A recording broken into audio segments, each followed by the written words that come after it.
Hey, I'm Jenny. And I'm Hillary, and you can call us The Garden Tarts. You know, kissing lips and breaking hearts. We have been bestest friends for over 25 years, and we love to talk U2. We've had some super ridiculous adventures, and now this podcast, which is pretty much all opinion with a handful of facts thrown in. Why a U2 podcast? Because as much as we love talking U2, we know you do too. So sit down, grab a drink, and find us on Instagram and Twitter so we can chat. Well, we should start off announcing that this is the podcast for U2's third studio album, War, which we've been greatly anticipating this one. I have, at least. Oh, really looking forward to it. Can I first say something else? I would like to say hello to our one Canadian listener. Thank you, Canadian listener. Yay! Hello, Canadian. Someone from the Ontario region. Yeah. We appreciate you tuning in. We cheers to you. And you're as worldwide as we have. This is our international cheers. Most importantly, listenership. Most importantly, though, what are you drinking tonight, Jenny? This is, I believe, the same as last time, the Jameson Caskmate Stout Edition, which is getting quite low. I might need a new bottle by our next recording. I'm drinking the Jameson Caskmates IPA, which is also getting low. But I added a splash of ginger ale and a splash of sour milks, and it's about the best drink I've ever had. And I see you're just sucking it down with the straw. Yeah, because you go. I wanted something that had a straw that wouldn't spill over, and that's smart. But I wanted something that didn't condensate, so I was looking for my nephew's little Paw Patrol sippy cups, and I couldn't find them. They're like metal, but I couldn't find them. So it's next time. This is working just fine. Prepare next time. Good. Okay, so so welcome to War. What's it good for? Everything. Nice one.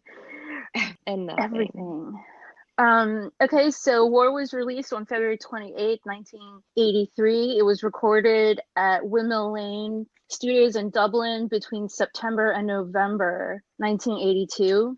Produced by Steve Lillywhite, who, fun fact, said prior to War that he would never work with a band for more than 2 albums. And this is his 3rd album with U2. So yeah, he tried not to. He did try not to, but I mean, it worked out well for everyone. And then, he came back a couple more times. Mm-hmm. So War topped out on the UK chart as number 1. It dethroned Thriller from its number 1 spot on the charts, which, wow. Was huge. I mean, that's huge for even like any incarnation of U2. It charted 12th in the US, which is amazing. And on Rolling Stone's 500 greatest albums of all times, it's number 223. Nice. Not too shabby. That is a good fact there, yeah. And too shabby. So a few more little fun facts. It was released obviously on vinyl, 2 sides, but the cassette had the full album on both sides, which I don't remember any albums like that, but I think the only cassette I had of War back in the day was somebody recorded it for me, dubbed it for me. So there were 4 singles, which is also interesting stuff in here that I didn't know. New Year's Day was released on New Year's Day 1983. What? Yes, I had to look at that a couple. What a novel idea! I looked at that a couple times, but like I just felt like that was not just handy, but like that was just really wise and everything. Like built-in marketing. Yeah. So Two Hearts Beat as One and Sunday Bloody Sunday were both released on March 11th, 1983, and 40 was a single, which it must have been a radio single, because I have never seen proof of any sort of release single. So unless they just released it, but still it should come up on somewhere. I mean, they had to send it to radio stations. It's not like today where everything's digital. They'd have like an actual copy of it. So I've never heard of or seen any evidence of a single for 40, but apparently it was released as a single. So the tour was from February 26, 1983, and lasts till November 30th, 1983, which, if you think about that, is a very, very short tour for U2. The tour grossed $2 million. But I think they were playing most nights. Yeah, no, I'm sure they were. But still, It just seems like, I don't know. But also, though, they didn't tour War into Unforgettable Fire. There was a break there. And almost everything else they've toured from almost right into the next album. So the tour grossed $2 million. And they played the US Festival in California, which was a big deal. And then they played Red Rocks, which was recorded on video and audio Under a Blood Red Sky. And so those are the facts. Yeah. And we'll talk about Under a Blood Red Sky later. Yes, we'll get to that later. I have a few little things to say just kind of overall about the album, and then we'll get into song by song. But so to me, it sounds like War is kind of announcing their arrival. Like, boom, here we are. And there's no hesitation, there's no posturing. It's just a rock band that's not going anywhere. And I wonder, and this is I think we're starting this pretty early, but my question to Bono would be, did you know what you had in the studio? Because this is crazy good material. So when they were in the studio, did they sit there and say, hey, we have this amazing hit? I suspect so. I think they did. Yeah, even if they didn't, they probably wouldn't have admitted that, and still probably wouldn't. But it's an album that just sounds so confident and urgent, and also so live. Just the combination of the songs live, I think. Sunday, obviously, New Year's Day, but I think those kind of set the tone for every live show they played since then. Like it just got them into that, crazy good live band. I also listened to War, and I see how they got from War to Unforgettable Fire and Joshua Tree and Octung Baby and everything else after that. But if they hadn't done War, if they went from October to Unforgettable Fire, can you imagine? That would not have been a transition that anybody could have, I think, bared. No. They definitely knew this album was make or break. Yeah. It is absolutely, and there's like documentation of them knowing that for sure. I have a few comments too, like kind of along the same lines. Interesting. And we talked about this in previous podcasts, how we would now talk about it now, how this is like their coming of age. Like on Boy, that's very like teenagery, there's this sexual stuff, but it's also just like teenage boys. Right. And so much more with that and growing up and the heartache around growing up. And then October is this like weird kind of internal strife, confusion. And it's one thing about U2 is that you're always going to get the truth. Right. And unfortunately for us boys, truth was exciting and October's truth was not. And War's truth is like them going out into the world and talking about all of their frustrations with what's going on in the world politically and violently and all these things. And there's this really great quote from Bono, and I think it was from a Hot Press interview. And he says, whereas the previous two LPs had been inward looking, War was outward looking. Whereas the previous two LPs had, in the lyric sense, been impressionistic, splashing paint on the canvas, War was more like graffiti, which I think is kind of a cool artistic way to look at it. Everything you just said was so right on. And what you said. I didn't say it. No, before the Bono quote. Oh, I didn't want to interrupt you when you were saying the Bono quote, but everything you said before then was right on. And obviously it was a good Bono quote. Is another thing that he said. I don't have the direct words from him, but people started really tagging them as a political band with this political album. But like looking into it, like, and we'll talk about Sunday Bloody Sunday, but like it's not actually a political song. It's anger and frustration with the violence of the politics. Right. Like it's actually more about emotions around all of it. So with that, this song is not a rebel song. This song is Sunday Bloody Sunday. Let's actually get into the song, shall we? Yes. We didn't even rehearse that. No, but I was waiting to say it. Yeah. I knew you'd fall in the line. Yeah. I love this song. And I remember you saying, you might have said on the last podcast, that like the first 3 drum beats of this album saved their career. It absolutely did. I just got chills from even thinking about that. But yeah, you said something like that, and it's just how the album opens. If it had been in any other order, I don't know what it would. We'll never know. No, well, we would never know. But I think looking back, I'll obviously look back with 2020 hindsight, and I think I say that like 5 times in my notes for War. But I feel like in terms of being an established fan, Sunday, if you listen to the album, it kind of makes them peak too soon. And I feel like for the sake of our podcast, it does that to us too, because where do you go from here? Hey, Spots, my cat is making a guest appearance on the podcast. But like, where do you go from? I mean, I have plenty to say about all the other songs, but like, really, we should have the first 45 minutes here, right?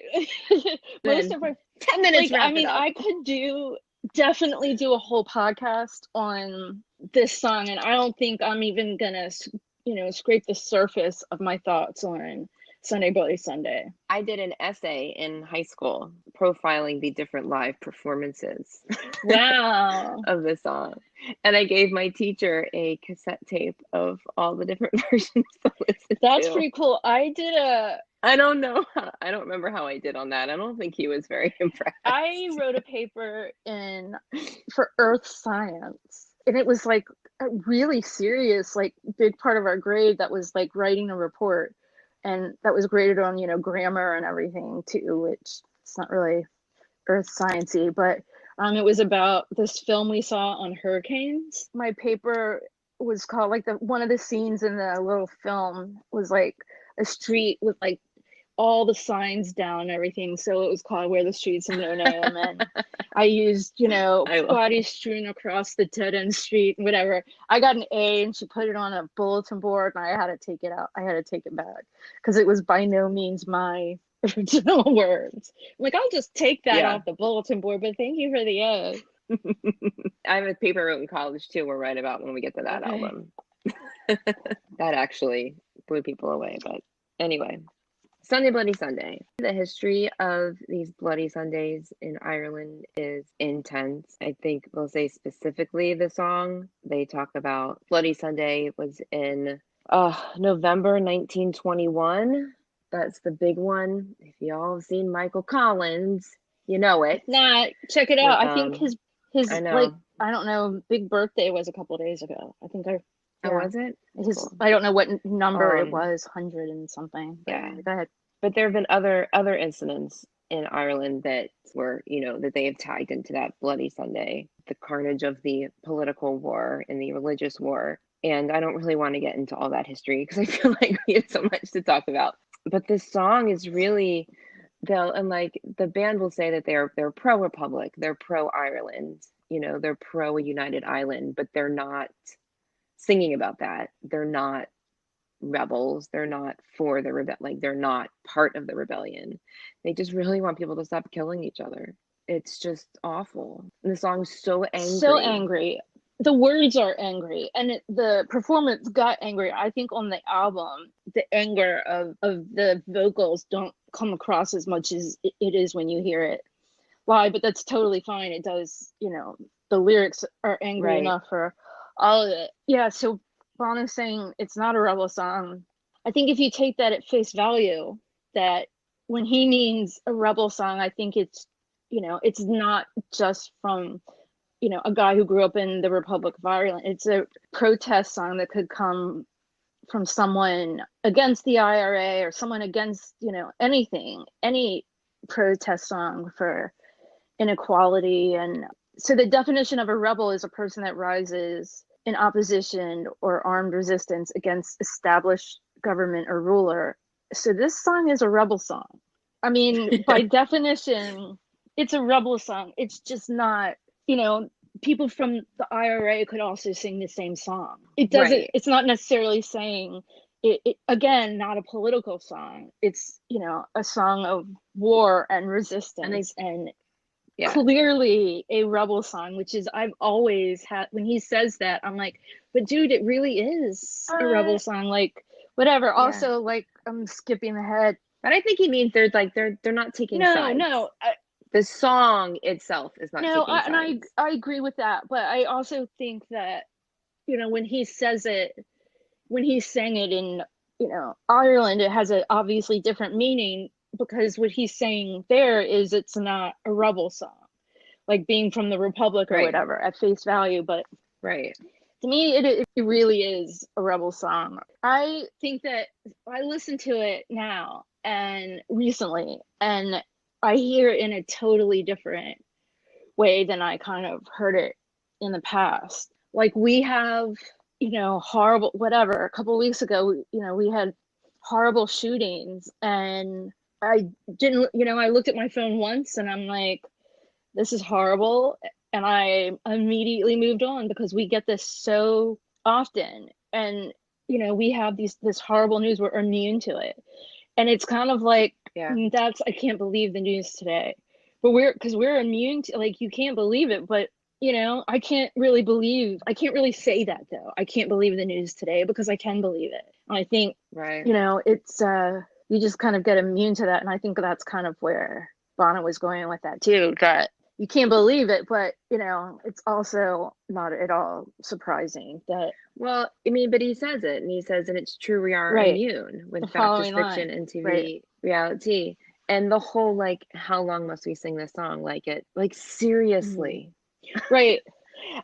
Like, how long? Like, seriously, how long? Like, it's always, ridiculous. We're always going to be singing that song. It's always going to be applicable to whatever horrible. The world's never going to be at peace. So, yeah, I mean, today, to me, it's, you know, our horrible administration and, you know, persecution of everyone and guns and everything. But it also works for the Middle East. It works for Africa, and he's used it for all those. So it's very versatile. And despite the fact that we have, like, this gun epidemic, so much of it comes down to religion and race. Absolutely, it does. Which is, like, from the dawn of time is what people fight about. Okay, so a couple of things I have way more on here than I need to say, but the white flag.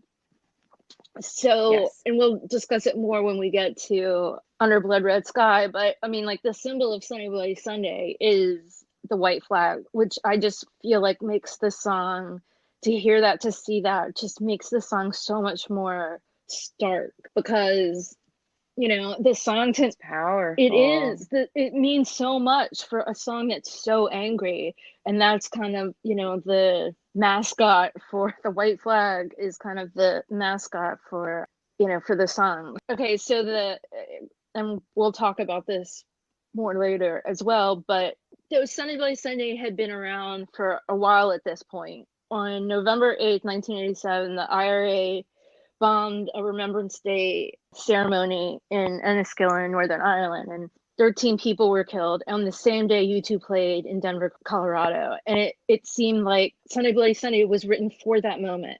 I mean, it was just that was the moment that song came. Yeah, it was just alive. You know, 4 or 5 years earlier, Absolutely. But it was written for that night, for U2 hearing that news and then getting on stage. It was raw. It was hours apart, I believe. Raw and painful and angry. And then following that, Bono said they probably wouldn't play that song again. Spoiler alert, that didn't last. I want to talk about how that song changed. Can I do that? Do you have something else to do with that? So we'll talk about that more in Rattle and Hum. Yes, definitely. We'll revisit that. Absolutely. But to think about, you know, how it was born on war, and then, you know, how we all experienced it in the Rattle and Hum movie with the so incredibly angry. And that might have actually been one of my first true experiences with the song, because I became a fan a little bit later in their career. But I want to talk about how they played it on Innocence and Experience, how it completely changed tone. And it, like, wasn't, you know, it's like all 4 of them are out on the catwalk, and they have, like, the Irish flag colors over them, which is not the white flag. Even in America, they have the Irish flag colors over them. And I swear, like, it went from like this angry, not rebel song to like a down on your knees, just begging prayer. Like, this has got to stop. Like, it's not like you just can't even be angry anymore. It's just like, I surrender. Like, this has got to change. I mean, we talked about it before. If you listen to how much we love Sting. Oh, so I have a later thing where in my notes, it was my own little thing, but I put like hashtag Sting mention. But you beat me to it by Kenny songs. Damn it. But like we talked about last time on October, is that all? How songs, it's like when they're on the album, that's like when they're born, and that they grow as the band grows, as moods grow, attitudes grow, as everything changes in life. And that's one of those songs that it changed. Definitely changed. And it changed. It needed to. In a really beautiful way. Did. And I've had a lot of people say that they complain about that. They don't like it more acoustic or, like just kind of bare bones. I love it. I don't care how you play it. I also had this great idea for Sunday as a reggae song. And I had it all out in my head in my car one day. I'm like, oh my God, this is the best song ever. And now I don't remember it. But they had like the reggae with the whole like Jamaica thing. Yeah. Like there might be a version. There probably is. I do feel like there was some tour where they touched on that. Mine was just a whole lot more in my head. You had reggae. You had it going. Okay, so music. Let's talk about the guitar for a minute. So I think that it's pretty often that, and this is my Bruce mention, hashtag Bruce. Because it's going to be those two guys are going to get a shout out in every one of our podcasts. But, like the Bruce quote, the Springsteen quote, well, I've got this guitar and I've learned how to make it talk. I think that's not a rare thing where it feels like the vocalist and the guitar are like one. I don't think that's incredibly rare. I think it is rare when the drums and the lyrics are one unit. But the drums are, I mean, this song is, I mean, and as great as the guitar is, the bass, everything, it's a perfect song. But the drums and the vocals are one unit. And I think that's incredibly rare. I think it is. I mean, I'm sure people could show me a million other examples, but the catalog of music I listen to, you don't find that very often. Sunday Bloody Sunday is definitely a song that happens. I also heard Bono talk about it once, about Larry playing drums, and he said that it's rare that a drummer has I can't think of the word, but they can play this song with no other instruments and you still know what it is. And Larry has many, many, many of those songs where it's like his own, footprint without the music. But I mean, obviously the drums start the song, but if you went like midway into the song and just the drums started, there's no mistaking that. Like when we were in DC and you could hear drums through the ceiling, it wasn't just we weren't like, who's playing drums? It was pretty clear who was playing drums upstairs. Yeah. We went like, I wonder who that is. This was flat out. And you can hear it in sound checks too. It's like there's no, when it a crew sound check and when it's the band, because from Larry mostly, to me, I hear it. But okay, what else? Well, I had a few. And like I realize, speaking of and I just feel like of course we appreciate the rhythm section of this band, just whole new appreciation, really diving into these songs. Like, I was in the car the other day listening to the song, and I realized that like the beat that I'm like moving to is Adam. Right. It's not the drums, which you think of as like the militant drumming that you want to march to. It's actually Adam is pulling the song along, is keeping it together. This many times where I'm like air drumming on my steering wheel and I'm like, dude, that's not the drums. It's the bass line. It's bass that I'm drumming. So that happens to me many times. And that said, I'm, I don't know much about music, and I do often, not on U2 songs, but I do often sometimes have a hard time finding the bass in songs if it's not just out there. Okay, so on a personal note, not that the rest of this hasn't been, but so the Sunday Bloody Sunday is, clearly one of the first U2 songs that grabbed me. I mean, it was, from the first time I heard it, it was the most just amazing. I mean, it just drew me in so seriously into. I seriously got into that song. Yet I had seen U2 18 times before I heard Sunday once. Really? 18 times, and I'd never heard Sunday Bloody Sunday. Gosh. Because they didn't play it. They didn't play. I mean, Edge did. I don't count that. Edge's karaoke thing or whatever. Count that? Okay. I'm not counting that because it wasn't the full song, and it just wasn't. I don't count that. But so when did you first hear it? It was the first show I saw of Elevation in Charlotte. And I also remember my brother standing behind me, who had seen U2, obviously never heard Sunday either. And he loves that song. And he was like somehow over me. Like I was at the rail. I know. And he somehow like I look up and he's like somehow, I mean, he's tall, but he's not that tall. Yeah. And he was like screaming like a little girl. Like it was very cool. And this, didn't have this in my notes, but this is a good add in too, though. I went to see Joshua Tree at FedEx in Maryland with both of my brothers. And my brother Jeremy never seen U2 and never seen a stadium show. And I was really excited for Will, because he's the one that really likes Sunday Bloody Sunday, to hear the first song that they played, coming out, that it was Sunday Bloody Sunday. So dramatically, yeah. Yeah, and he went and looked at the set list before the show, which it was like a knife through my heart. I don't think Jeremy listened or cared when Will said it, because I know we were in the car on the way there, and Will's like, I know the first song. I'm like, damn it. But because it's so cool how Larry come out and it's start so cool. But so the other thing, so, we're at the front rail, and as we are, and we had been there forever. I mean, obviously before the opening band went on, and then after the opening band, and waiting for U2, and it was, hours. And I almost think that my brother Jeremy forgot why we were there. Like, I really, honestly, the look on his face when they came out and started playing Sunday Bloody Sunday was a sheer shock. And the look on his face, I will never, ever forget it for the rest of my life, because it was just the excitement.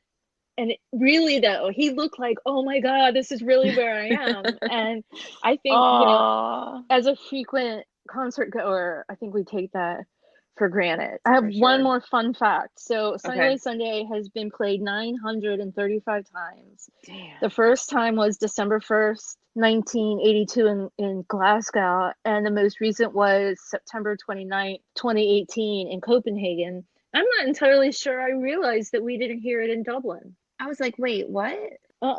We didn't hear it. It wasn't played in Dublin, which now hurts my heart. But I don't think that I noticed it then, just because. No. Yeah. But they changed up the set list so much. They added so much. They added all that Octane Baby, and Stay and everything. That's why. I was like, what replaced it? I'm like, half the show replaced it. Yeah. But I don't think I actually realized that until I did this research. Yeah. Well, because so much those set lists were so amazing. Yeah. Oh my gosh. Let's go back there. Not right now, in the future, but like then there. In our time machine. In a time machine. Yeah, I'm there, Jenny. I keep losing the keys. I got to go find the keys again. Yeah. Well, I don't really have the quantity of plutonium I expected to have. And it's okay. It now runs on garbage. We don't need roads. We don't need roads where we're going.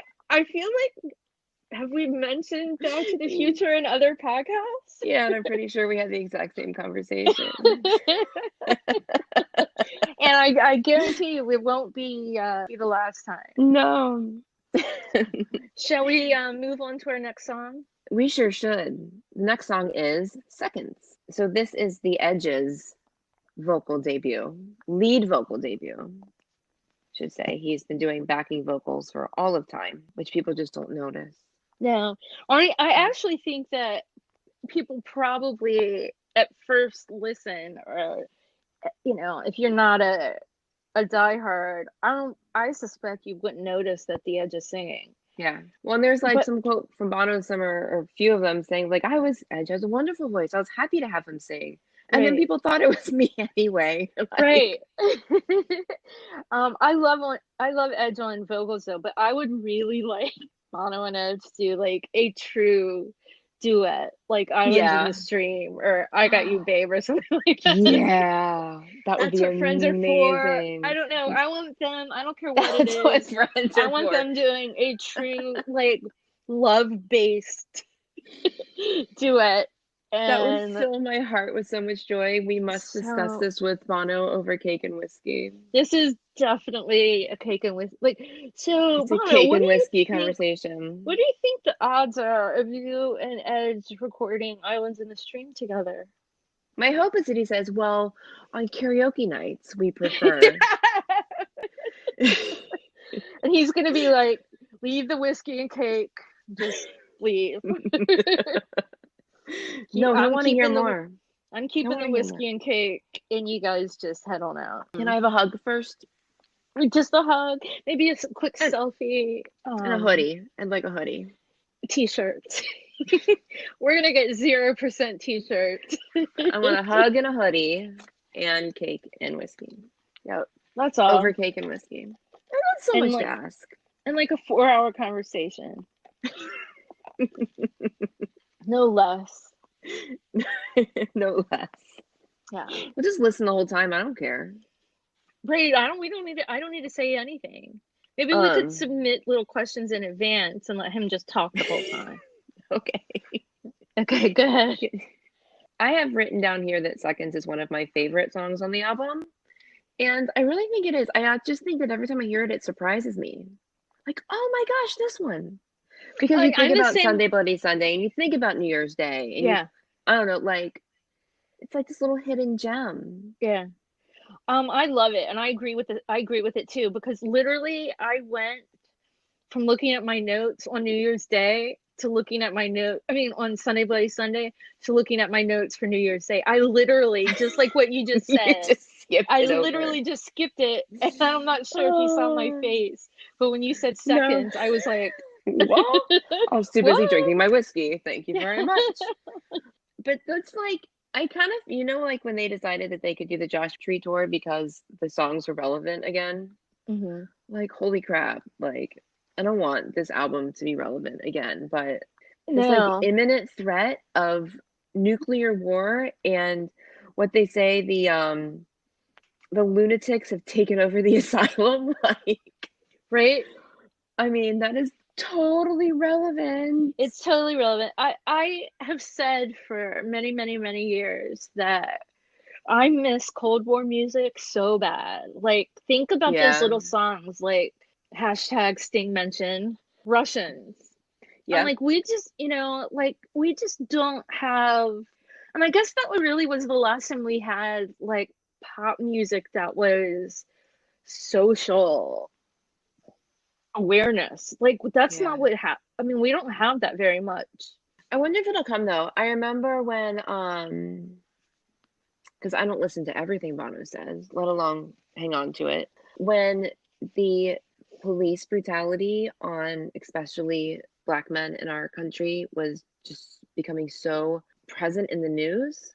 I know it's been an ongoing thing, but when it became like national attention, someone asked him like, well, where are the songs? And he was like, give it time. It takes many years for those songs to end up happening, because it's like those kids that are growing up in the experience that then become the artists that then write about it.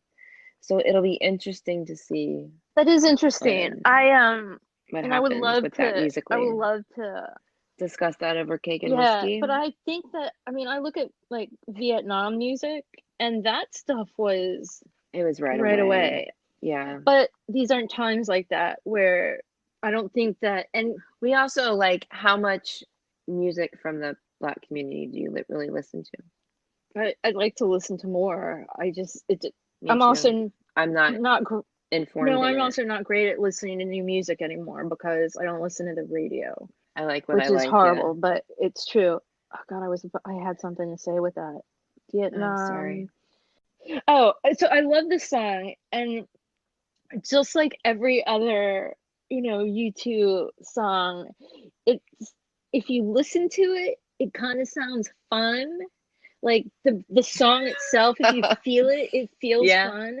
But if you like actually look at the lyrics, like poppy it's not and fun.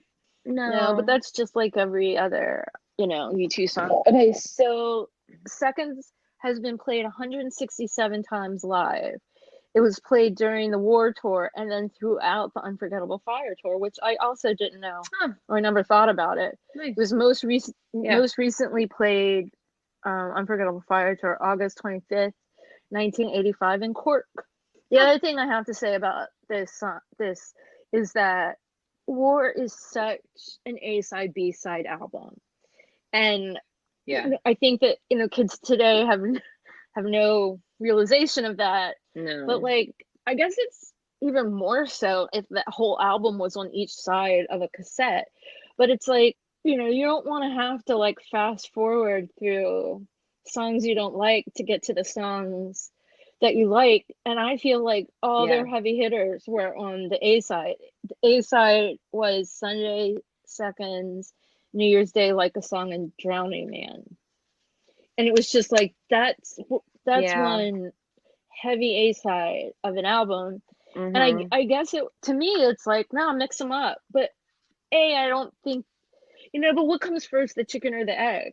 Were those songs really just that great, or did they become that great because they were the A side? I don't know. But I mean, I don't know. I mean, some of them are just that great, but I didn't listen to them as A side, B side. So I don't know. But I mean, it was just a whole album. I know there are plenty of albums over time that I did listen to as A side, B side, and it's like most of the B side songs I just don't like, but they were put there for because I don't want to. Don't even flip the tape over. I don't want to turn the tape over, and I don't want to have to like keep hitting fast forward and stop to see if I get through the song. That's just something that kids today will never know. Remember when cassette recorders started flipping automatically? And they also had that was thing like insane. Where if you like hit play and like fast forward or something, it would go to the next song. But that was like that happened, and then like the next day we got CD players, so it didn't really matter. I think we had a good few months of convenience there. Unless you made your own tapes, like mixtapes, and then you were just screwed. What is that? I keep thinking that there is a child walking up behind me, and it is my cat. You are the loudest cat. So if you hear like a little sound of high heels, it's my cat.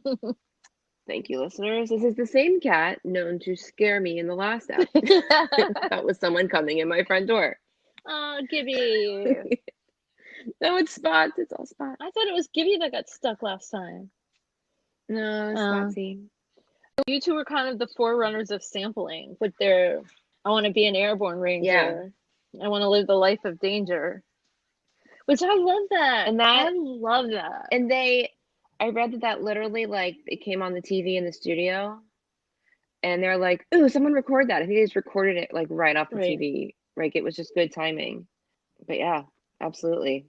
I don't think I have anything else. I just really enjoyed the song, and the juxtaposition of it being, like, funky and poppy, and then just, at the same time, incredibly freaking terrifying. I also feel like it's something they're very good at. It's a really short song, but let me look that up really quickly. 3 minutes and 11 seconds. No, that's not. Oh, I thought it was even shorter. I really did. Anyway, but that's still 3 minute song goes pretty quickly. Yeah. It's like a Ramones song. It's like 3 minutes. Right. Bang, bang, bang, bang, bang. Okay, are we good on seconds? I think we're good. Hey there, friends. Jenny here from the Garden Tarts, and I want to tell you about Anchor, which is the easiest way to make a podcast. Let me explain. First of all, it is 100% free, and there's creation tools that allow you to record and edit your podcast right from your phone or your computer. Anchor will even distribute the podcast for you so it can be heard across multiple platforms, including Spotify and Apple. You can make money with your podcast, and it's everything you need to create a podcast all in one place. So download the free Anchor app or go to anchor.fm to get started today. So we have new drinks. I believe we have served ourselves the same whiskey drinks. Mm-hmm. I We should almost really- got a Magners, but then I felt like, no, I've been doing really well with this concoction I made. Yeah, and then mixing is difficult. I know we should start bringing cake. Really should, but I would thought save about, cake. We should save cake for when, we have whiskey. yeah, and cake no, with we should Bono. not do cake, but I thought about it because I would like a little snack about now, but I don't want to do a podcast and you hear me crunching or something. Nom, nom, nom. Yeah. They would never listen to us again. No, I sound like Cookie Monster. Nom, nom, nom, nom, nom, nom. Okay, so we're moving on to the third track of U2's third album. You know why I always follow that, but it's New Year's Day. Oh, New Year's Day, man. What a powerhouse. The song. Seriously. And apparently, I am like guitar naive, but apparently Edge's guitar work on this song is like groundbreaking. Well, I've read several times that Bono said that this is Adam's greatest bass line ever. And I Really? think that I read too that this song started with that bass line, which I don't think is how they usually. Yes, I think I remember reading that too. Mm-hmm. It also started as a love song to Allie. And it's, I And always, aren't they all? right? I was always under the impression just that it was flat out about Polish solidarity. I always thought that. I mean, I remember watching a video on MTV and the VJ talking about that. This song is about Polish solidarity. And then I didn't know what that was because I was a child and in America. asking my parents, and they gave me this whole big spiel about communism and everything. So only recently did I read that it's supposed to be a love song to Allie. I guess it is a little bit about both if you really, really deconstruct it, but I feel like only Bono can do that. Yeah, and I think it started off that way, and there's twinges of it in there, but it's not the overall spirit of it. And I also, being a young fan, learning about Polish solidarity and the whole New Year's Day thing, that was a coincidence. Yes, it was. Like the fact that martial law ended on New Year's Day or something. I believe it did. Totally like messing up the entire history of it. It's a complete coincidence that the song is called New Year's Day. Yes. And inspired by that part of their history. Yes. Again, So I still crazy. feel like this whole album, aside from Sunday Bloody Sunday, is just a really good shout out for the pros of the Cold War. The Cold War music. Which, I'm sorry, it's awful to say that, but I really like my Cold War music. I mean, I liked all that. I think Billy when we're done Joel. with this, we should do a special ep on Cold War era music. That would be really good. I've got I think we'd have fun with that. a ton of it. I see spots. Cat. The cat. I don't see spots. Don't call 911.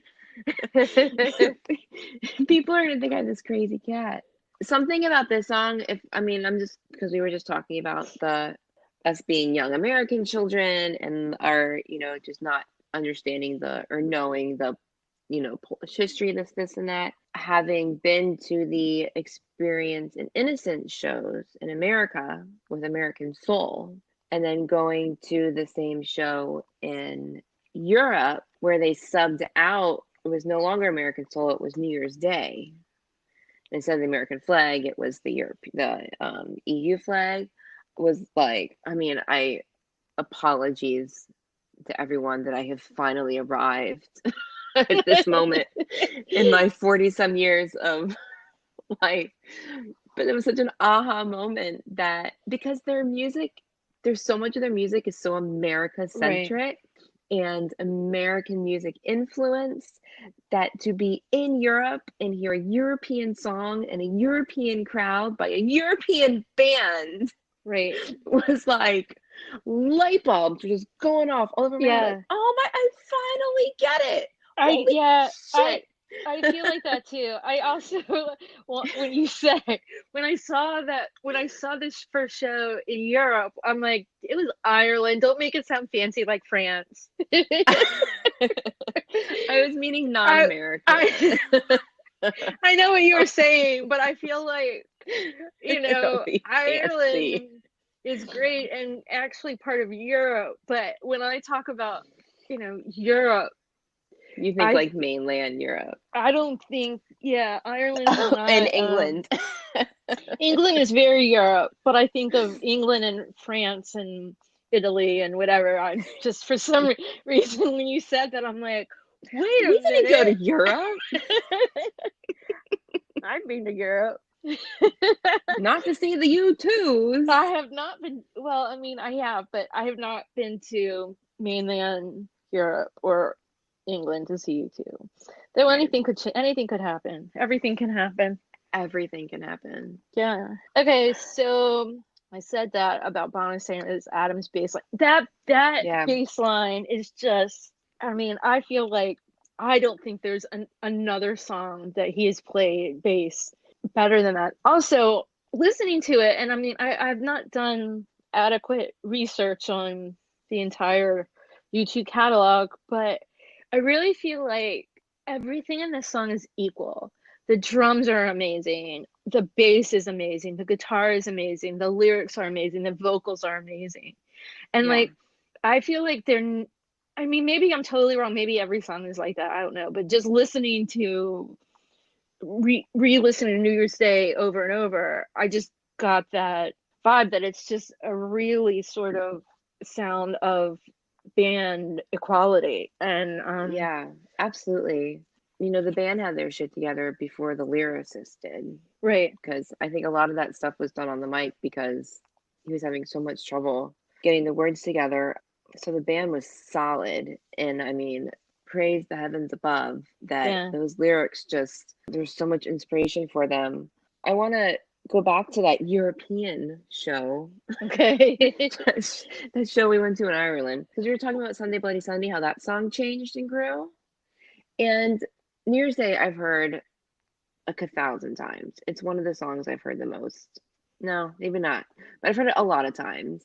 And I can know what's on the set list. I know it's coming up. And it's just like, oh, that's there. It's always there, whatever, whatever. And it doesn't like excite me. I don't care. I'm happy to hear it. Like, it's not a song. It's not one of my P songs. But I could, I've heard it so many times that I would not mind missing it. Absolutely. But then it comes on. And it's like, oh yeah, no, this song. Like, of course it's a mainstay in their live set. And the way they redid it, and I don't know enough about any of the music and the technology behind it, but the way it was like reborn on the European tour, whatever they changed was just enough to make it like brand new. I totally Brand agree with new. that. It sounded like It is so good. it's so good, and it just sounded like I'd never heard it before. It sounded like grown-ups were playing it. Yeah. Like really smart grown-ups. I want to see how many times I've heard it. Yeah, so I've heard this song 25, half of my shows. 27 times I've heard. Half of my shows, 25 but times. The first time I heard it was at one of the Chicago Pop Mart shows, and I'd never heard it before, and it wasn't part of the set. It was just like, I guess they played 3 shows in a row. I heard it in Chicago too for the first time. Yeah. But it says main set. Oh, like it wasn't a regular, you mean? No, it wasn't a regular song. Right. It was just like, I mean, we were so surprised, but my little note says, I mean, I've been to 6 or 7 of the prior shows, not, 6 or 7 prior shows, but those very shows before this. And, you kind of get a little, oh, I'm having fun, but yeah, I heard this song every day for the last week or whatever. Yeah, me too. I'd been to 1, 2, 3, 4, 5. And 2 of them one of them was one day before and then a month before. Yeah, that was a good change up. Yeah, it was. I've been to 2 shows in Oakland, a show in Los Angeles, Madison, Wisconsin, and then 3 shows in Chicago, and those were one after the other without missing anything in between. And so anyway, that bass line started, and I can't, like, it was just the best surprise ever, and I can't even imagine what our faces look like, because I know we had crew like laughing at us like, oh my Yeah. God, look at their faces. We knew it was coming and you didn't. Yeah.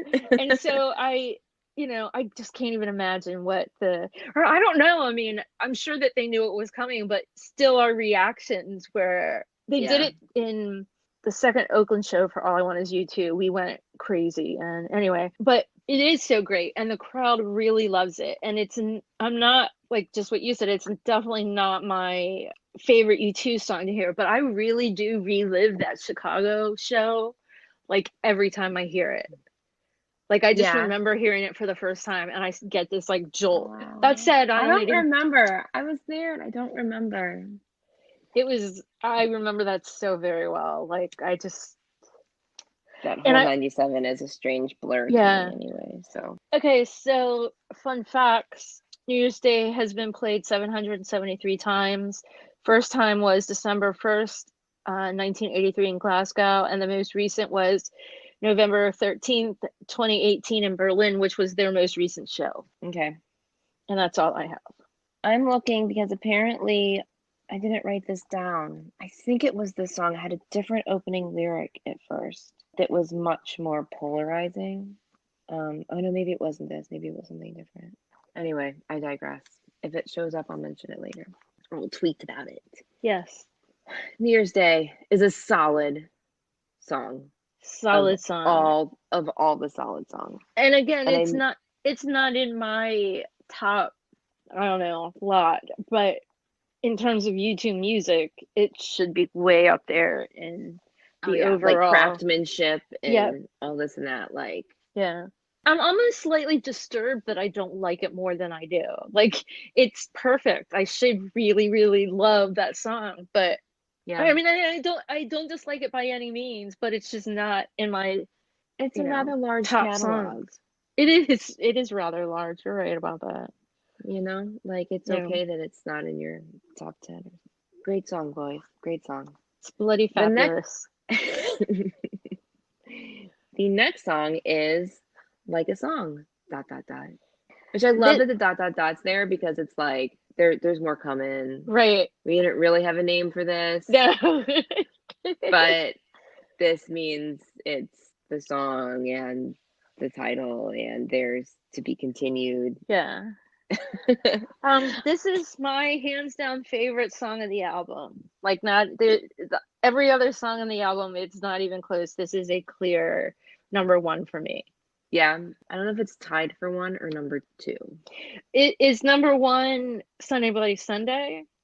No, it's not. Oh, interesting. Okay, well, we'll get there. And this is all new since revisiting this album so heavily. Yeah. Sunday Bloody Sunday, I have a hard time competing with, because the live energy around that, like, right. Like, but I feel like everything. You should just take it out of the running, because it's like it's not fair. No, it's just, it's like an Olympic athlete at a high school track meet. Right, exactly. That is that is really, really good right there. Like, I just don't count it. It's its own beast. Right. This song does not have great reviews. It's apparently not finished. The lyrics aren't great. The band's got a good thing going, but it's not complete. And I'm like, screw all of that. I love it. I really, really love it. And I think it's one of their, if not their most underrated song. I mean, I just, agree. To me, it's so good. So prior to the first show of the Joshua Tree 30 tour, I had 2 bucket list songs. One was Sort of Homecoming, and the other was Exit and Boom Boom One Night.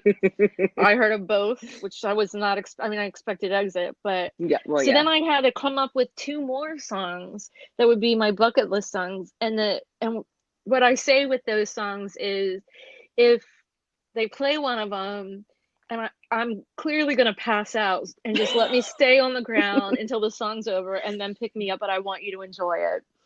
I So anyone appreciate who that. goes to a YouTube show with me and one of these songs, but so immediately the first song I thought of was like a song. My second song is Hawk Moon 269, and I do believe I will never hear either of those songs. But I said that about, I mean, I was for sure I'd never hear Exit.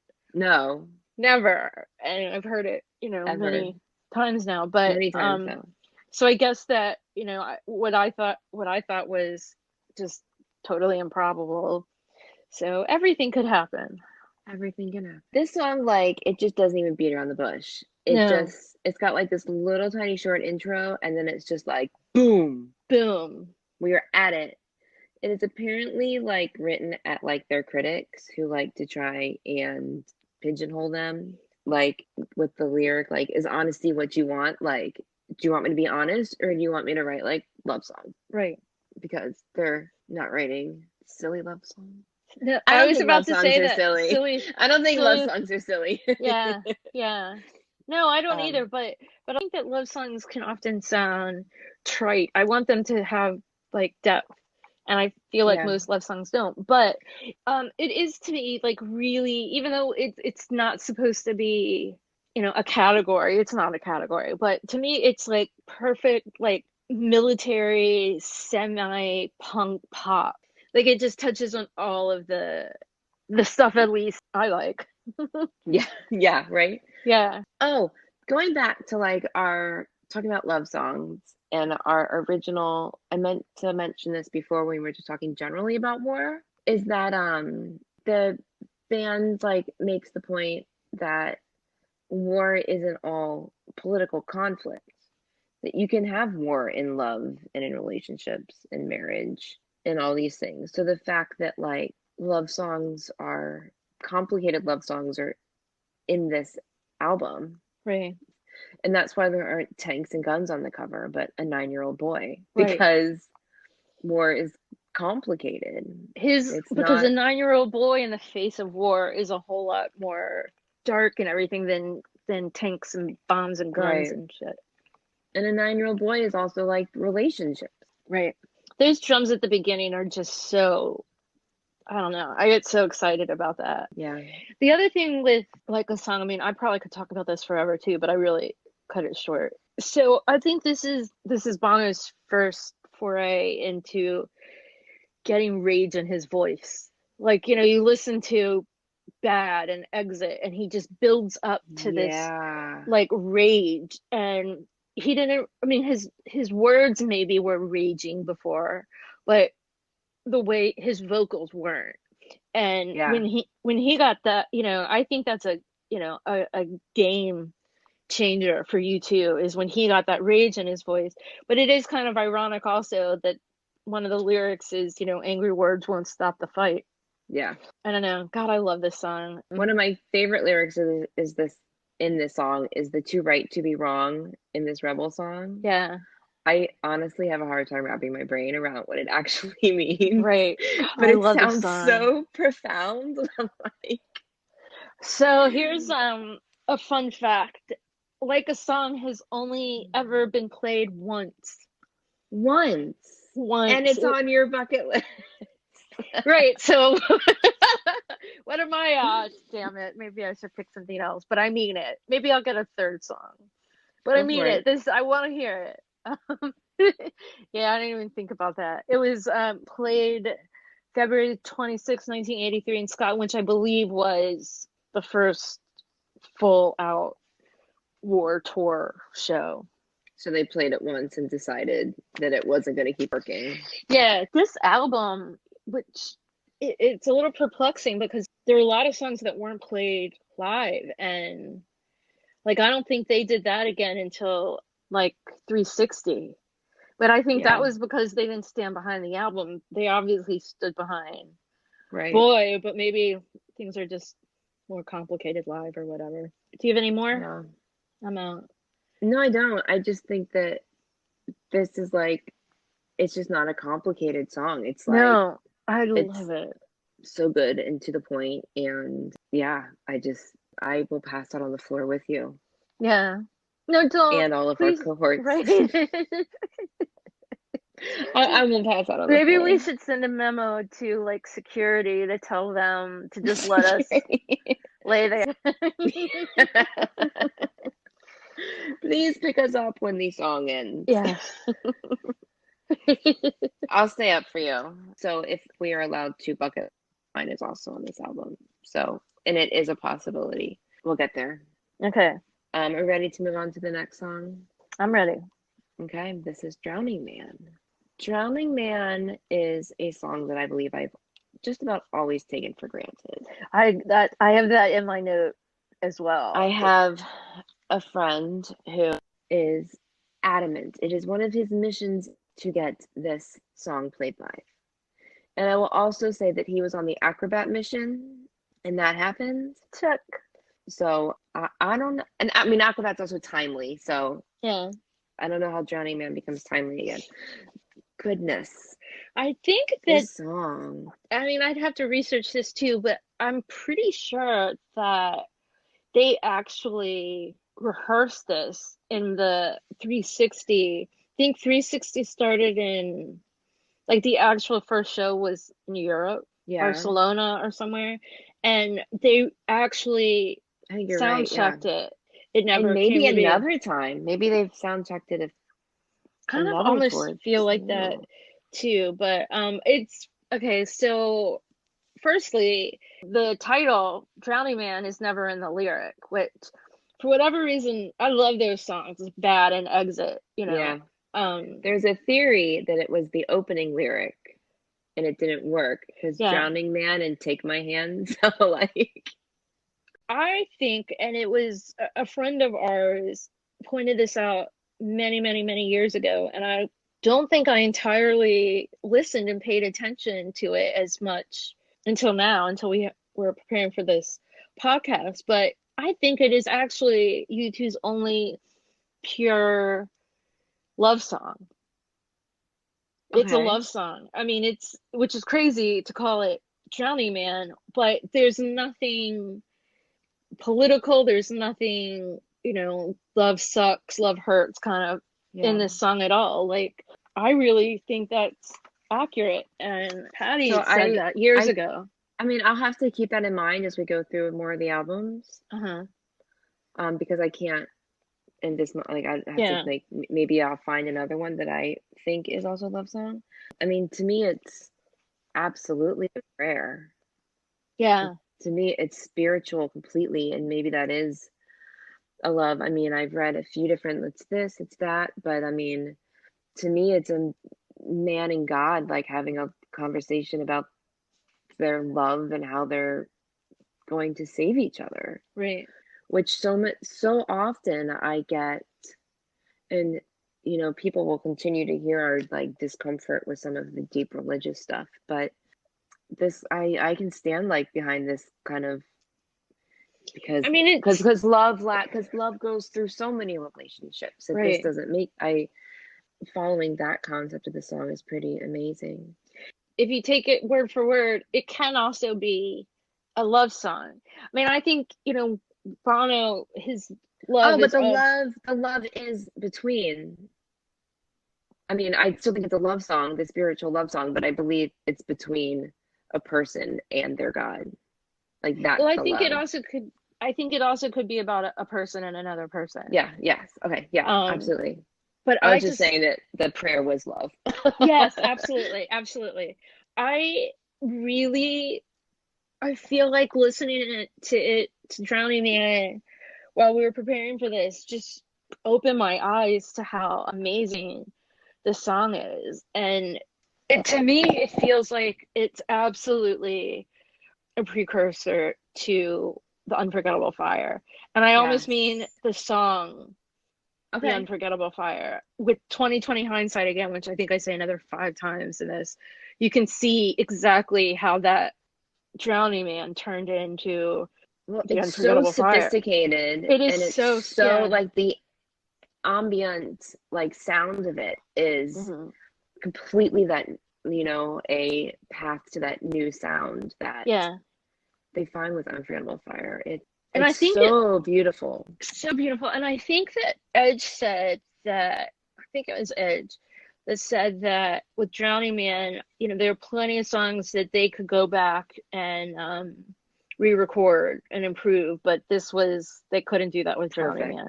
Yeah. It's perfect. Drowning Man has never been played live. It's been snipped into songs 38 times, but never actually played, which is tragic to me because it's soundtrack. Yeah, but I think I could see that it's so complicated. It's so just getting the right sound. That I could see it being not the best live song. I read apparently Bono had been working on a play. He was writing a script of some sort entitled Drowning Man that had some ballet aspects to it. Mm-hmm. Huh. And, you can hear the ballet. Right. In the music. That's really interesting. God, I love this song, and I really don't. I give it no credit. I'm pretty sure that it sounds like that I've skipped it most of the time listening, and that's just wrong because it's amazing. Right. Absolutely. So, mad props, Drowning Man. Our boys are turning into men. Yes, they are. Oh, proud of our boys. Mostly always proud of our boys. Should we move on to the next song? Yes, we should. Is it time? What is the next song? The next song is The Refugee. It is The Refugee. Which is the first song of the B-side. I don't have a lot on this song. I don't like it. And it does sound like a mix of if you took tribal music and the Talking Heads and the soundtrack of West Side Story, you get The Refugee. And that's all I got. Yeah, I see what they're going for. Yeah. They're going for the African feel of it. I read a little bit more about it, and it kind of made me appreciate where they were trying to go with it. Because again, I don't skip it. And it's fast. It's a quick song. So two things had happened. One, the band has been spending a lot of time in America. And in America, you're going to meet a lot of people from different places. While in Ireland, you're not. This was and Bono's always the one out there meeting people, talking to people, this, and that. And he's meeting refugees. He's meeting people from other countries, people who look different, people who sound different. And I think being so far from home, he felt kind of maybe a kindred spirit with them. Well, we're Irish, we're refugees too, There had also been something happening in the history of Celtic history at the time, where so much of what is associated with the Celtic history and think the writings and the drawings, the Book of Kells, that's kind of isolated to the island. And apparently it has African and Egyptian roots. So bringing those kind of tribal chants and drums in there, they were trying to mix this stuff together. And you know what? Good try. It was valid. Good try, effort. boys. I don't gotta listen to it. I'm sorry, I really felt like that was boring of me. No, it was good. It's never been played live ever. Not once. Ever. So here's something we've never talked about. And so during American Soul on the last tour, when Bono would go on about refugees and he would refer to them as refugees, we're Irish, we're refugees here in America. And that always, it just does not sit right with me. Cause I'm are you? Cause I don't think you are. Pretty sure you got a work visa that you don't have any trouble. Right. with. No, that when Trump became president, I got a little worried about those work visas. Yeah, but I just don't think that these brilliant musicians from Ireland are gonna have any trouble having, living in our country for whatever period of time they need. But going back and reading about this song and him being young and meeting refugees for the first time here in America and feeling this a kindredship with them, I was oh, okay. If he's going back, I'm kind of okay with him saying that, if that's a personal thing for him. But now I'm okay. I don't agree with that. He's not his people maybe have been refugees, but he is not. Absolutely. I mean, that is why the entire American police and fire forces are Irish. Right. I mean, there has been an onslaught. They've been refugees here for a long time. Right. But like maybe he is, you know, in France or something. Maybe he's a refugee there because he escaped the rain or bad weather in Ireland. But that's it. That's as much as he can claim his own refugee status, which is not at all. I feel like he wouldn't talk about it anymore. I mean, I don't know, because I mean, we can talk more about that when we get to those albums, but yeah, but I think that it's very broad definition, but I mean, I think you can be refugee from anything, but he's using it in a way that I think is I agree with you. I never thought about it before. I'm sure he has an explanation for it, and he can tell us over cake and whiskey. Yeah. And I'll be like, okay. What kind of cake cool. did we decide that was going to be? It was Goo Goo cluster cake. That's right. We might have to find that one day and figure out how good that tastes with whiskey, because I believe when we drank it last time, I had champagne. I was drinking whiskey. Yeah, you probably were. I probably had enough whiskey that I don't remember what I was drinking. Maybe I had champagne. No, because I think we all I know is I was going to put extra cake in the fridge, and then I ate it all. So yeah, oh my God, it's exactly, because I looked at that cake and I'm like, there's no way in hell we're eating all that. Why like, give us two pieces. Yeah. I think I will not be cake picky. No, I'll take whatever. It happened to be Goo Goo cluster cake. Yeah. From Nashville, Tennessee. Or like maybe we could make a deal where like we'll supply the cake and you supply the whiskey. And I think we're gonna get the better end of that deal. I think maybe not though. I mean, I've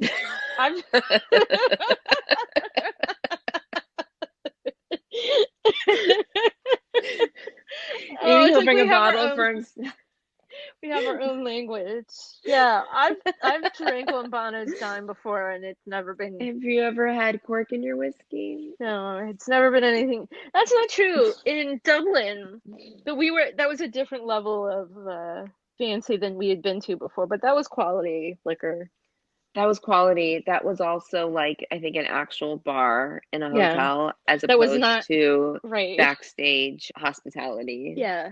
That some runner went and ran to the liquor store before. Yeah. So the backstory is that we have had a privilege a handful of times of being in backstage hospitality.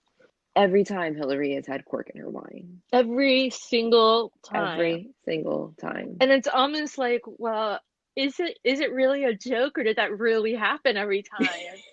But it has happened every time, and I think it's 3 times. Is it 3 times cork? Yeah, I don't think I've had cork in my wine 3 times in my life. Well, I had it 3 times. I had it once before, and that was in the old kitchen under the clearance, which is also a U2 establishment. U2 owned. And I was like, oh, I'm sorry, but I need to see the owner because this is unacceptable. And the guy's like, haha. Did you really say that? It was worth, yeah. I'm like, it was worth a shot. Yeah. I'm like, he really is just over there. Just on the other side of that curtain. Right. No, that actually that night he wasn't there. That night was a different night. But that said, it was for real that there was cork in my wine, and then goodness. Yeah. But I mean, we drank all the drinks in Dublin, and that was all good. So yeah, that's the time we drink on Bono's dime, and it was quality alcohol. But yeah, good. You think that when you go to backstage, you know, the floor is paved with gold, and we got like really amazing food and drinks and all this. No, you were in a sports arena. Yes. It's not cool. It's like a teeny little room most of the time that they just bring whatever kind of crap they can fit in there, and there's not usually enough room for everyone to sit, and you get like pretzels and M&Ms and goldfish crackers. You don't even get like nuts or anything. And corky wine. Yeah, there's no friggin' cake. No cake. No cake, nothing like that. I think if we had stayed long enough, we maybe would have had some cake in Dublin, but we had bigger plans. I kind of wish I'd had a few more drinks. Yeah. Because we just saw like the champagne. So we had some champagne. And then we realized there was like a full bar. Yeah, and they had those like 40-ounce Bulmers. Yeah. I was like, Which let's split a Bulmers. And then you brought I brought each of us one. I'm like, it's free. And then we went to the venue, Coors Light. No, we had crappy No, it wine. wasn't Coors Light. No, Because what I beer were wouldn't they buy. selling? I would not Wasn't it buy Coors that. Light? No, I would not buy it because I just found that so unacceptable. Oh, I just meant like that was our option. Like, Oh yeah, and some kind of cheap wine, and then we had plenty of our own. yeah, like I don't go to a foreign country to go buy Coors Light. Mm-mm. Okay, we are getting so far off track. Yes, we are. Refugee.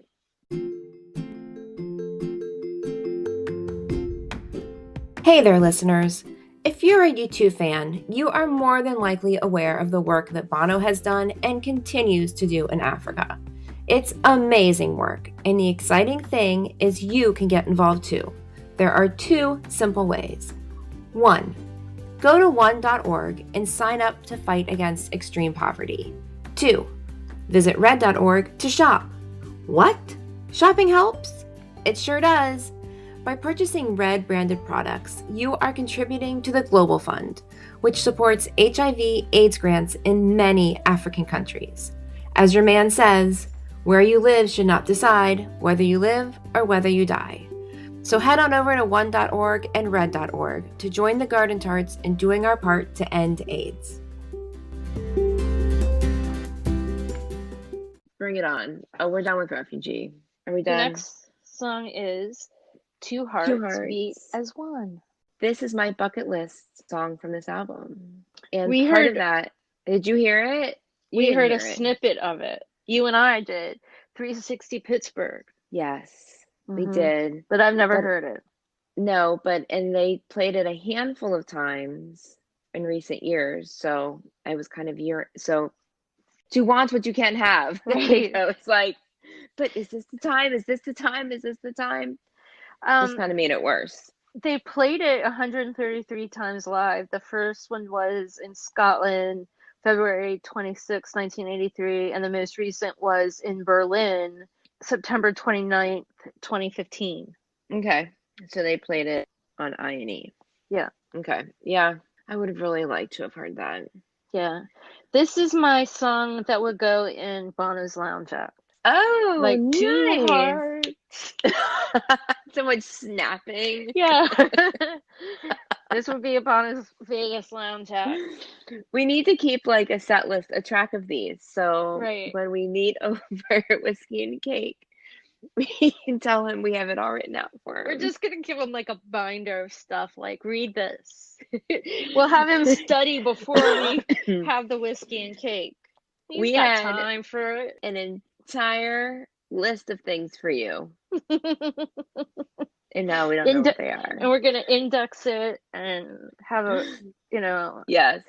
Reference it, cross-reference. Glossary and... Yeah. So, fun fact about this song. So, during the kind of pre-writing of this album, Bono and Ali got married and they went on their honeymoon and they was broke. So, thankfully, Chris Blackwell lent them the use of one of his homes in Jamaica. Goldeneye, nonetheless. Quite a famous home. And he wrote 2 songs on their honeymoon. And I don't know what the other one is, but this is one of them. But it is so obvious. I mean, the whole 2 Hearts Beat as One is pretty. You're on your honeymoon. You just got married to like your high school sweetheart. That part's pretty obvious as a love song, but also the whole "this is my last chance" over and over and over again. Like, make or break it. If this album doesn't work, they are toast. It is so obvious. Like, honey, I love it. I can't stop to dance. Honey, this is my last chance. I can't dance right now. No, and I have to write a fucking song. Right. But she's still around 37 years later, so God bless her. Yeah. Oh my gosh. It's so, and again, he's like yearning for lyrics, like the whole I don't know how to say what's got to be said. Ugh. Different lyrics. But that's also my it's hashtag Sting again with do do do do da da da. And I have another one more. Hashtag Sting. This is really weird because for so long I really thought I liked this song, and lately it's just not doing it for me like I thought it did. Like Yeah. I don't know what changed, but I just kind of feel like I don't know. The part with the beat on black, beat on white, it almost sounds like Yeah. he's almost trying to like rap or something. For whatever He's in Jamaica, man. this just disturbed me recently. It never bothered me before, but I really love the funky bass in it. Oh, I have written down, Adam's bass is the absolute Yeah, jam. that's so funky. I also I don't give Adam enough credit, but he really rocks it on War. Yeah, I don't know what has changed in my head because I used to love this song, but I just feel like it's all over the place and I don't know. Yeah, maybe it is, but I love Yeah. it. I also like lyrics that like pop out at me as I think are like clever and, tongue in Mhm. cheek. The line, they say I'm a fool, they say I'm nothing, but if I'm a fool for you, oh, that's Yeah. something. I feel like that's a That sweet, is sweet little that love really, line. really, really, really is. I feel like that could be a Hallmark Right. card. I can't stop to dance. I just never thought of it like that. That's pretty deep. Yeah, I don't know. It's some vibe about it that just, but I understand it. I understand it being, I mean, I forever and ever thought it was like such a great song, and it just Yeah, recently, I don't know, it confused me or something, or I don't know. But anyway, isn't that funny? The more I listen to it, the more yeah, I love it. And you're going yeah, opposite. I don't know. I think it's tons of yeah. fun. No, I agree with, And if you don't dive into the desperation of the right, lyrics of right. like, I want to use the lyric, are these words distractions to the words you want to hear? I want to use that to my children. Ooh, that's Oh, really, a kid's like when they're like, can I have this? No. Can I have this? No. Can I have this? Like, are you waiting for a different answer? Like, are my words distracting you from the answer that you actually want? Because oh, that's very deep. I don't You know. should tell, Yeah, I'm gonna figure out a way to work that yeah, in. to whiskey and cake. Or just my children. I'm not gonna give No, them no, but whiskey. Or right now, you cake. should tell Bono how your plan for those lyrics because I bet he never thought Yeah. about that. Or maybe he Maybe he did. did. Maybe he used it on his God, children. that would be awesome. Except if my dad used one of his own lyrics on me, I would like laugh in his face. Yeah, Like that would not work true. for if you wrote the lyrics, No. then I don't think you can use it like that. Like, don't quote you to me. Right. Don't quote yourself. A wise young man once said, two hearts beat as one, pick me up off the floor when it's Okay. done. That rhymed. I didn't even I mean to do know. that. I'm a poet, and I didn't even Right? know it. Good job Yeah. there. I'm out for two hearts, but the next song is Red Light. Can we hashtag the police Yes, on it's this one? hashtag already. Hashtag police. This is U2's So, Roxanne. right, it is. So I don't like this song, but again, preparing for this podcast, I heard a few little things that kind of made it slightly more interesting. I still don't like it. It's never been played live, which isn't surprising to me at all. Yeah, I don't have a feeling for it, honestly, either way. I don't dislike it, No, but so I'm very neutral right, about it. so the women that come in and sing at the beginning, in my imagination, Hmm. it's like prostitutes in. It's like really are I mean they're supposed to be singing prostitutes, I believe, if I'm listening correctly. But that said, I only like U2 singing U2 songs with very few exceptions. I don't like interlopers and I don't like girls singing with U2. So I said it. It's all out there. I don't Yeah, want to you hear said it. it. I don't want to hear, I'm all for So this was, yeah. feminism and So this is, everything, but I don't want girls singing with U2. I don't need to hear that. so it's Kid Creole and the Yes. Coconuts, or who are featured It's on the the album. coconuts that are I think are And featured. and a fun fact about the recording is that, the Coconuts, I believe, were very free with their spirit And one of them decided that was warm, so she took her Yes, top I off. read that too. And apparently our young Irish friends were not used to such freedom. No. And this left an impression on them. But like, so thinking about it, like it really is like I never gave this song more than half a thought that I don't like Yeah. I don't like the singer. I don't like it. But I guess coming from 60s, 70s, 80s Ireland, vagrant prostitution must have been an eye opener for our lads and Yes, who are absolutely. new to the big outside world. And I can see that being fodder for good lyrics. It just kind Right. of didn't go that way, but really don't like the song. The reasoning for it, I guess, is interesting to think. Yeah, the influence of becoming world travelers and something new, and it will never be Roxanne. It will never be Roxanne, even though it's flat out called Red Light. That the red light's never going to be turned on. And apparently they had red lights on in the studio to set the mood. Set the mood, yeah. No, seriously, my note for this says hashtag Dane, hashtag Roxanne. Because it's our obligatory. So now we're up to like 3 Sting hashtags for this out. Yeah. Just one Bruce, and I'm not. Okay, so has Red Light concluded? Red Light has concluded.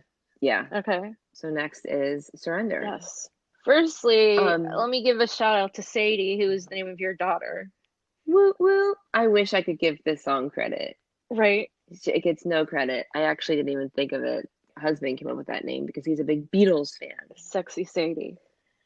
So while she is not named after the song, her name is inspired by the name of the song. Yes. Yeah. If you don't just like the name. If you don't know this song, like maybe we're talking about songs that people should already know about this stuff. But we should maybe skew our podcast a little more to people who don't know anything about. That just hit me. Yeah. Like I just said, shout out to Sadie. Who's going to know that if you don't already know the song? Well, that's true. So my youngest daughter's name is Sadie, and Sadie is mentioned in the song. Not my Sadie. No. A grown-up woman named Sadie. Not her real name. The song is about her. It's about a woman named Sadie. This song perplexes me, but I don't love it, but it really is kind of interesting. It's very Bono. It's so Bono. And my note here, I said alluding to suicide. My thought on this was Bono alludes to suicide, that Sadie makes the ultimate surrender, or does she? Don't we all have to kind of take a jump to find what we want? You got to die to live. The ultimate Bonoism. It's written right here. And I have a quote from him. It's written right here. The ultimate Bonoism. The quote from him is, "You've got to learn to let go in order to live." And that's what surrender is about. But I mean, if you think about it, if you're not happy, you got to kill something to continue to live. Yeah. And it's not the first time they've written about suicide. So I really, but it doesn't even, I mean, it says she goes up to the 48th floor, but it doesn't really flat out say. No, but the whole find out what she's living for. I know, but is it worth jumping or worth not jumping? It's implied. It is implied. It's implied, kind of. Not that she actually jumps, just that it's thought about. But I mean, the other thing is, that's also alluded to. I see 7 towers, but I only see one way out. And that's just alluded to. On a day without me on boy, it's. Yeah. But anyway, so I don't like this song, but I really like reading about it and preparing again for this podcast. I have a definitely newfound liking for it. So it's been played live 116 times and played well into Unforgettable Fire tour. So just so people don't know, Sadie was a woman, I guess, that they met in New York. She was a hustler. It sounds like they came across her multiple times over the years. She was a hustler on the streets, ended up with a smack habit, had been a mother, going through her life, figuring out and I guess this is him kind of writing her story maybe in his mind.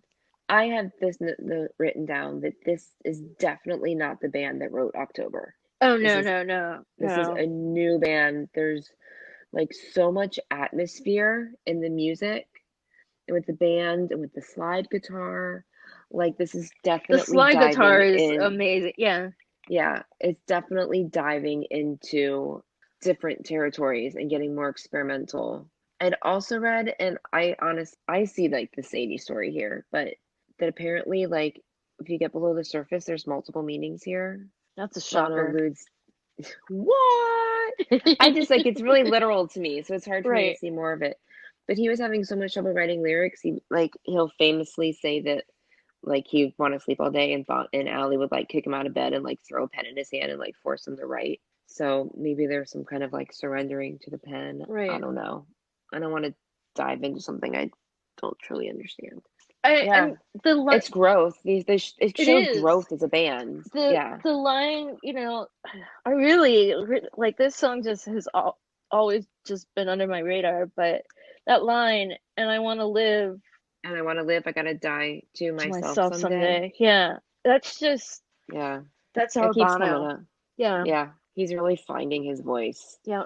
finding how he best tells stories for himself, which is, it's cool to see that evolution. Do you have more on that one? I'm out. I think we're on to one of I think their most famous songs, or like at least in the fan base, and that is 40. Okay, so 40 is proof that you don't need to exhaust things and overdo yourself to get beautiful perfection, because they needed one more track for the album. They contractually had one more track they had to do. They were literally they were done. Their money was up, their studio time was up. The next band, it was like 6 a.m. The next band is knocking at the doors. They're at Windmill Lane. Like, they had to lock the doors to keep the next band out. And they took 40 minutes to write this song, which is where that comes from, which is also interesting because a lot of lyrics come from Psalm 40. But apparently they took 10 minutes to write it, 10 minutes to record it, 10 minutes to mix it, and 10 minutes to play it back, That's crazy.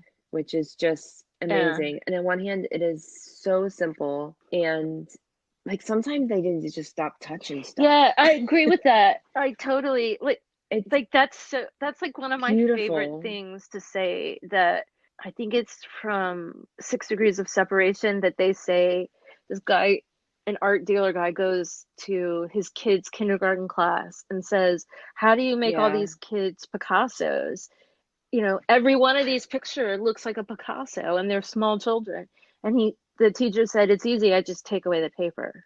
And so, like, the yeah. more time you have to mess with something, the more time you have to mess it up. It's so This true. 40 is also sounds like it has that studio sound, which I generally don't like, but I love 40, obviously. But it sounds raw, like they didn't finish. It wasn't well Yeah, mixed or whatever. Who cares? It's just such a great song. I don't think it, but I think that's part of the it's so reason that great. I love it. It's that it's so raw. I also think you can hear people talking in the background. And it's just icon. I mean, it's Yeah, iconic. absolutely. It For those who don't know, it's frequently played as the last song of a U2 show, and I had a kind of really cool, I don't know, my first show I went to in 92, they did not play it.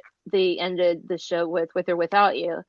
But after that, the crowd started singing 40 as we were walking out of Coliseum. Oh And it yeah. was like, I kind of had this moment where it was like, I found my home. Like, I found, Yeah. where I belong. And that location varies, but the people who are there are just like me. And I don't know. I mean, having, thinking that in being in high school or whatever was just, but that's definitely like, I mean, I knew at that moment, like, this is what I want to do. I want to follow this Right. band everywhere I can for as long as I can, because this is me. These people are me. And I mean, it went out to the parking lot.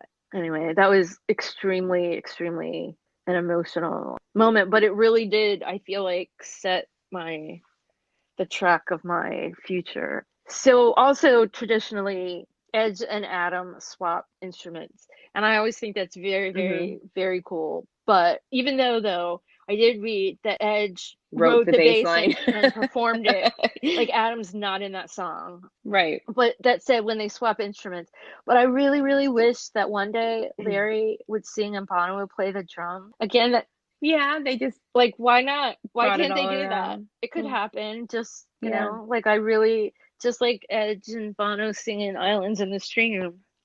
I would really like for Larry to sing 40 and for Bono to play the drums, and I'm sure they both have that capability. So I'm sure they what can. would stop them? And the whole like revisiting the How Long to Sing the Song, which opens the album like so Yeah. angrily in Sunday Bloody And Sunday, and to end it like as a it's prayer is so. peaceful. So it's, for those that also don't know, it's Psalm 40, and every time I go to the synagogue, I'm not always entirely comfortable being there, but I always go find Psalm 40, which is in actual Hebrew. It's Tehillim Mem, which is Psalm 40. And Bono definitely, like reading the exact wording of it, Bono definitely takes artistic liberty, but I guess that the copyrights kind of run out on the King David catalog and it's public domain now, so let him at it. Yeah. I have one more thing to say about 40, Amanda's wedding. So Yes. our third garden tart, Amanda, got married, and Jenny said, I brought extra tissues. And I'm like, I don't cry at weddings. Like, but it's Amanda's wedding. But I don't cry at weddings. I have never been to a wedding that I've cried at. Though I think I maybe would have cried at your wedding if I wasn't dehydrated. And I felt like I was dehydrated in the Yeah, there was sun. nothing to Yeah. cry. I maybe was going through the motions, but I'm just like, I don't need tissues. I never cry at weddings. Like my emotions don't work like that. And then there was a reading of 40, and Amanda turned around, turned her head, and actually looked at us from being up on the Yeah. whatever pulpit, whatever it is. And I lost it. And I cried, and I still get emotional thinking about that moment because I love us. And Yeah. that was a us moment, and It was an us I'll moment. never get over that. But I really was like, I'm not, and you're like, it's Amanda's wedding. Of course we're gonna cry. Not me. I mean, that was 10 years It ago was 10 years now. ago. The first time I heard 40 was that Pop Mart show in Atlanta, which was a hugely emotional Yeah. show.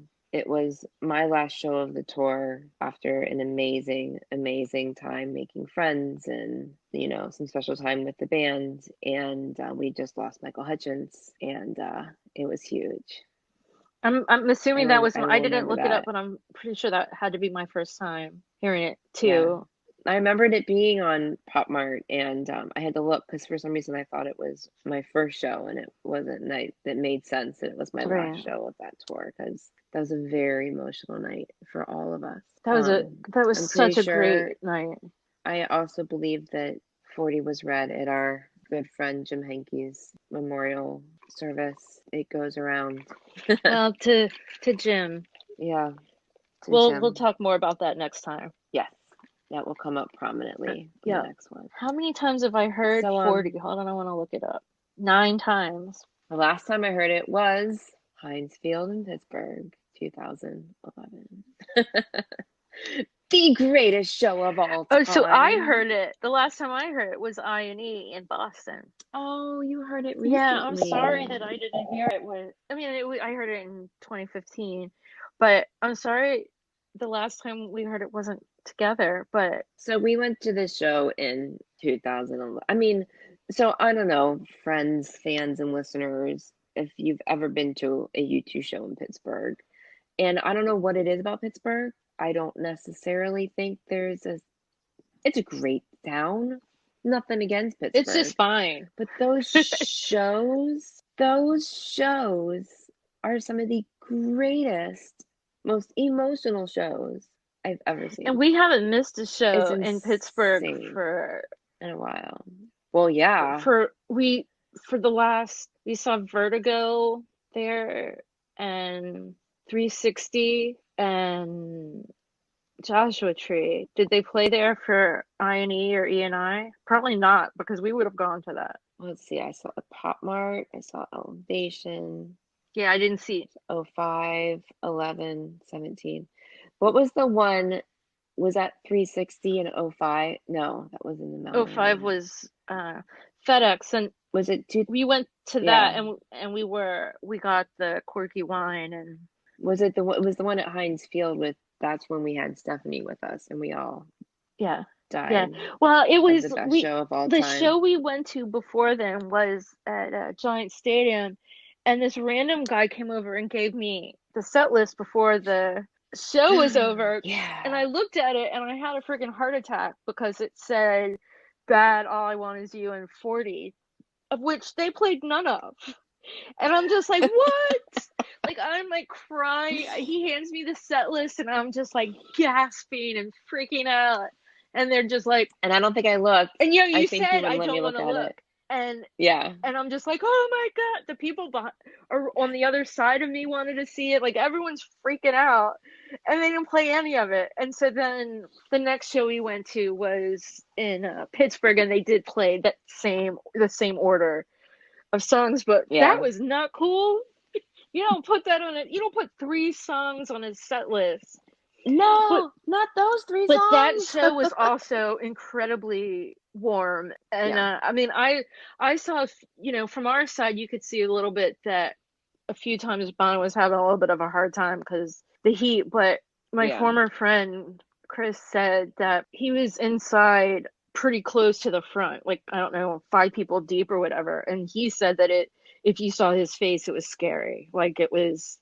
Oh no. Yeah, like really, the heat really. So I understand they cut it short. Right. So I have other things. No, I think that's it. Okay, so it's been played 491 times.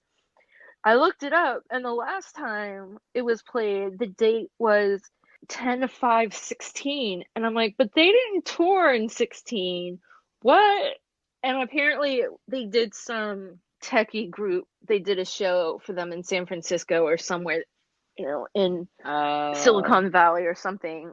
And I remember it now because it was before. It was. Oh, that was with the big. Yeah, Trump it was show. almost. It was a month and a day, 2 days before the election, and that big Trump. Yeah, video, and but it was so exciting. Like, this is, clearly they're with us, and this is not going down. And then shit if it didn't go down. But anyway, I thought that was interesting because I had to think about it for a while. Like, I know for sure there was no tour in 2016, and if it was, how did I not know about it?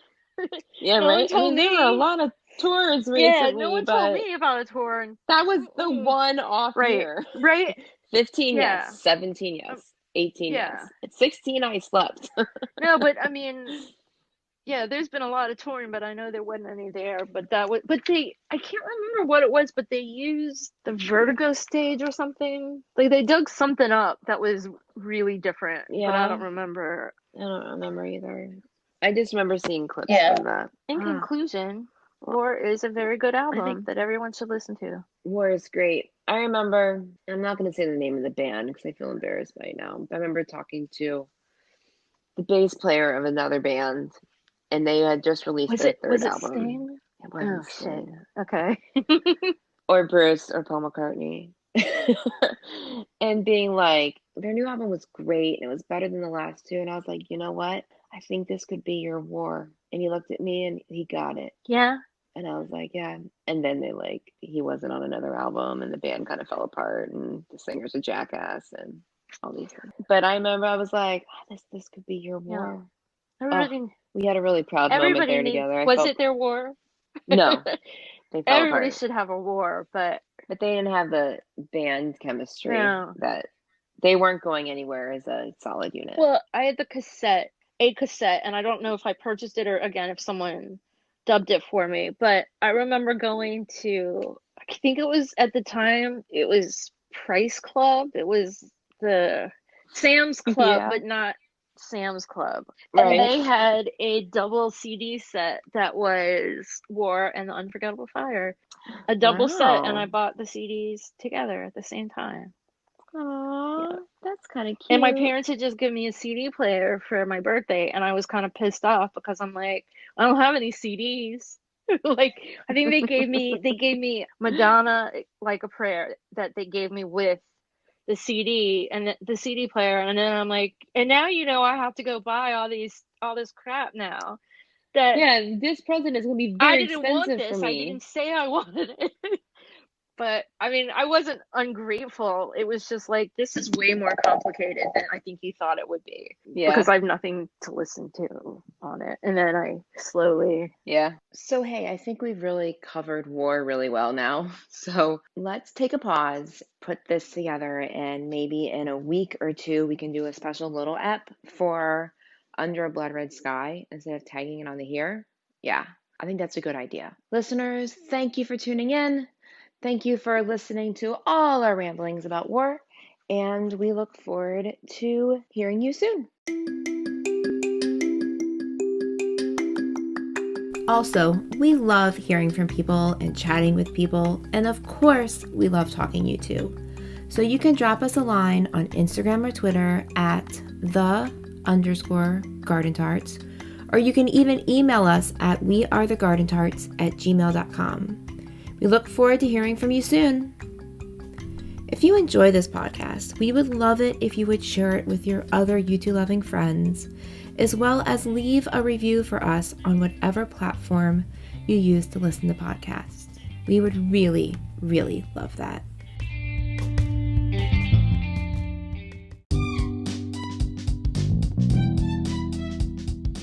May your music be loud and your whiskey be strong. Until next time, cheers.